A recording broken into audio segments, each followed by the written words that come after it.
thought about it that you should start a business, or you had money, so okay, I'm going to use this money for this business? Yeah. Well, the way my business really started was out of my joy of sewing. It was just a hobby, and so I would sew because I enjoyed it. My grandmother sewed, and I loved my grandmother, and I would hang out with her. And so when I got into school, I asked my mom for a sewing machine, and so she gave me a sewing machine, and I would just sew things. And so I sewed all along. Then I got married, and we started having children. And so I came home off of my job, no longer working in corporate America.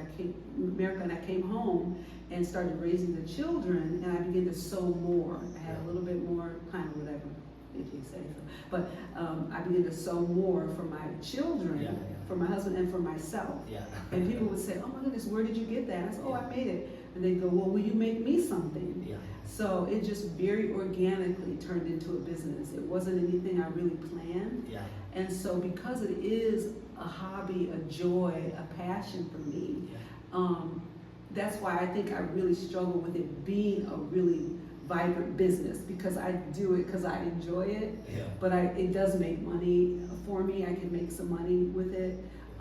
So that's one of the reasons why I think I'm still really small, because I'm not trying to be big. It's because it's joyful to me, and I do enjoy sewing and creating things for people that makes them feel special, and it's just for them. And so, yeah, I didn't really plan it out, so I'm not the planner.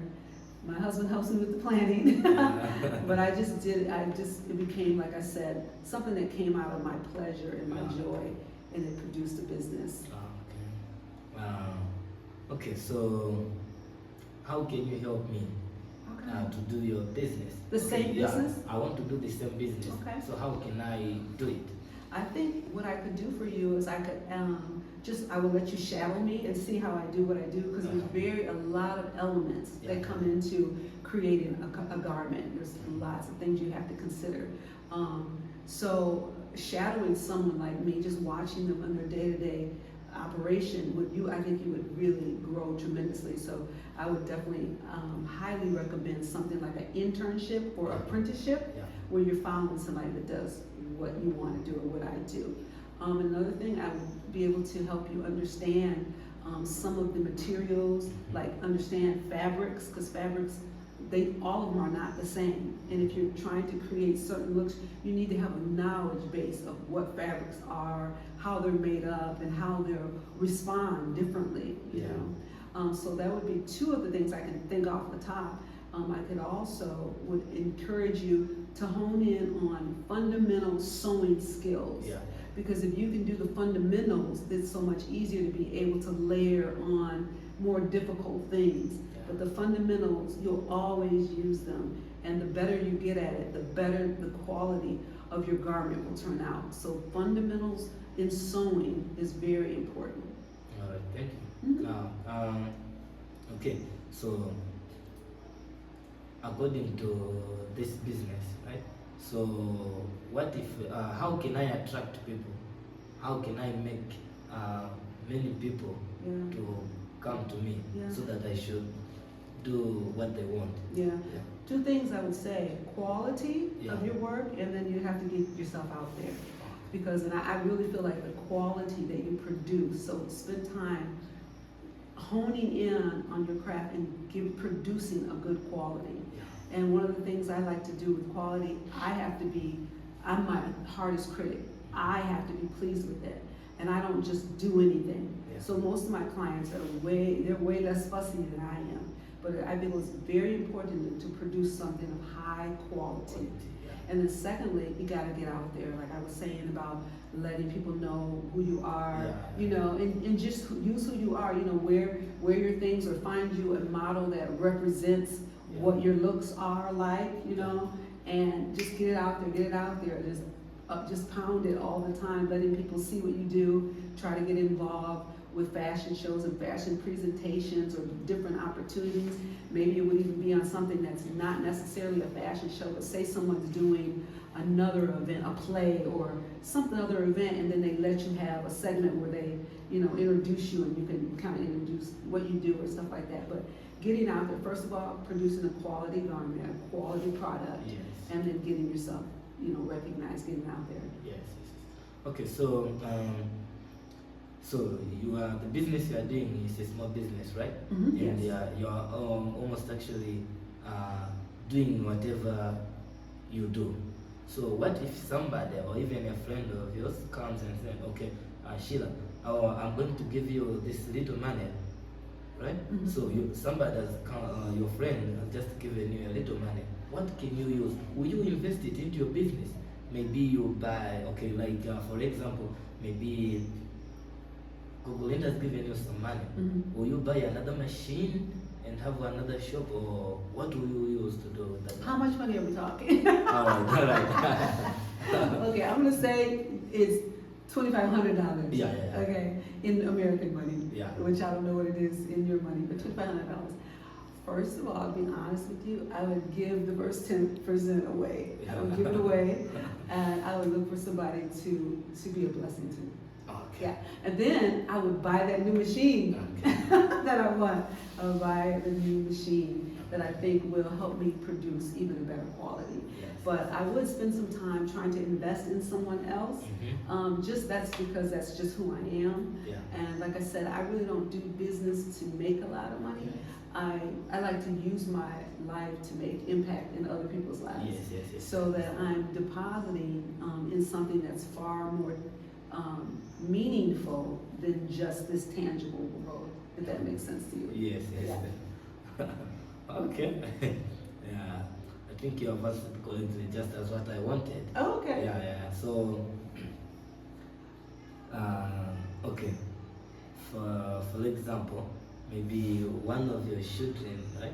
Yeah, is willing to do what you are doing. Okay. Yeah. So here is where let's take, this is your house, and you are doing your design and machine.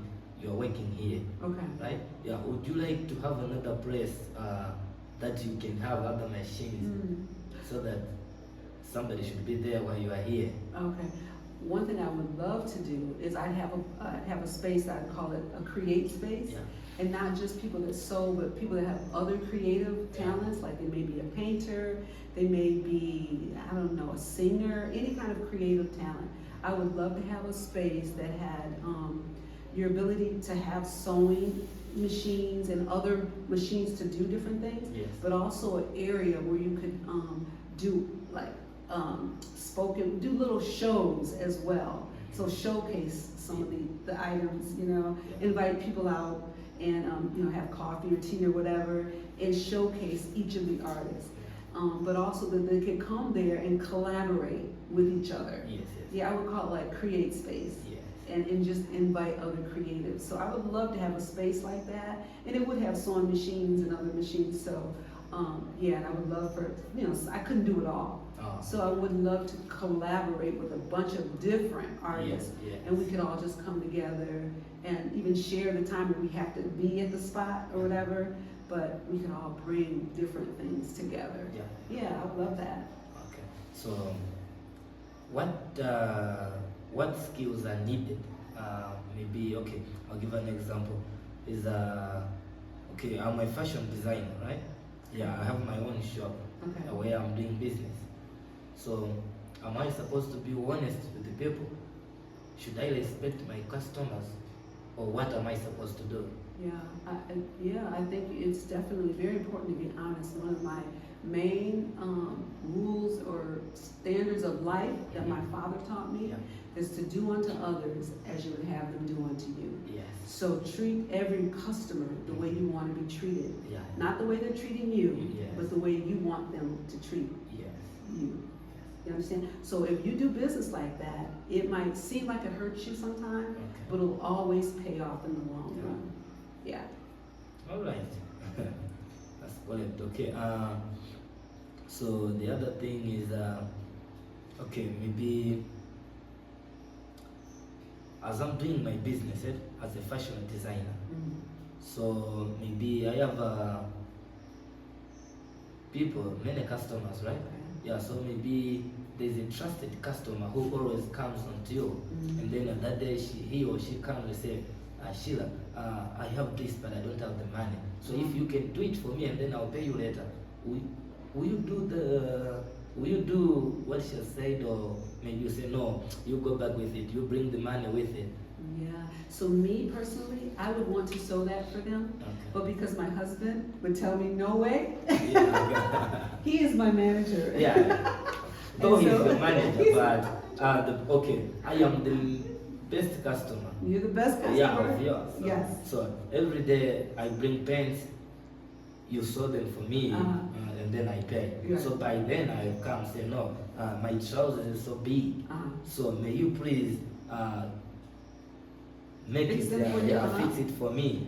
But I don't have money. I'll bring it tomorrow. You bring it tomorrow? Yeah, but I'm the main customer. I'm the trusted one. Okay, so are you gonna bring tomorrow when you pick up your pants? Yeah. Or are you picking up your pants first? No, you keep my pants. I keep your pants? Yeah. Oh yeah, bring it tomorrow. Yeah, okay. So what if I carry my pants and then bring the money tomorrow? I would have to ask my husband. Oh. I'm honest. Either I will sneak and give it to you and tell him later, or I have to ask him. And if it's a small amount, I would just sneak and give it to you and just take whatever he has got to give me. All right. It'd be like, I just have to take it for the team, you know. All right. All right. Those are the questions that I have to ask you. Oh, you did very well. Yeah. So thank you very much for your time. You're welcome. Thank you. You're welcome. Yeah. And that's a wrap.